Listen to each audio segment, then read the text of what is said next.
नमस्कार दोस्तों, मैं आप लोगों को बताने वाला हूँ चार्टर एक्ट 1833। चार्टर एक्ट 1833 का महत्व क्या है?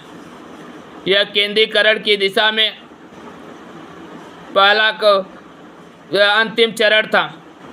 पर शुरुआत रेगुलेटिंग एक्ट 1773 से हुआ था और अंतिम चरण चार्टर एक्ट 1833 में हुआ।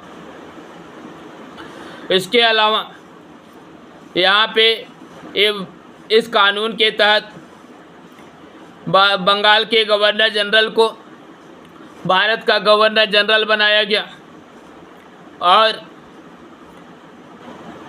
बंगाल का governor general Lord William Bentinck को भारत का गवर्नर जनरल बना दिया गया। दूसरा, मद्रास और बम्बई के गवर्नर को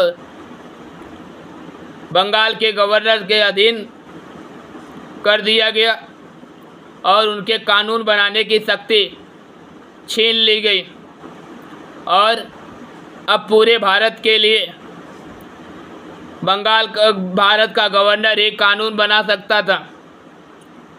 भारत का गवर्नर जो है उसे ही पूरे देश के लिए कानून बनाने की असीमित शक्ति दे दी गई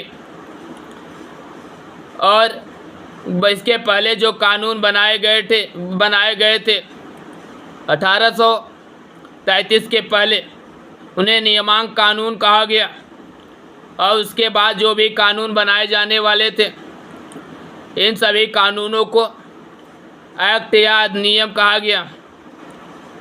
इसके अलावा यहाँ पे कंपनी के व्यापारिक कार्यों को पूरी तरह से प्रतिबंध कर दिया गया और यहाँ पे कंपनी केवल शासन के लिए ही कार्य करने लगी, विशुद्ध रूप से शासन के लिए कार्य करते थे। तो अब यह सीधा ब्रिटिश राजशाही के नियंत्रण में आ गया था।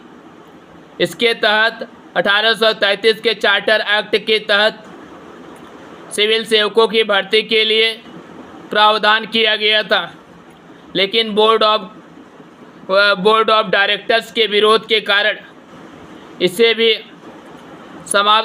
भी लागू नहीं किया गया, समाप्त कर दिया गया था।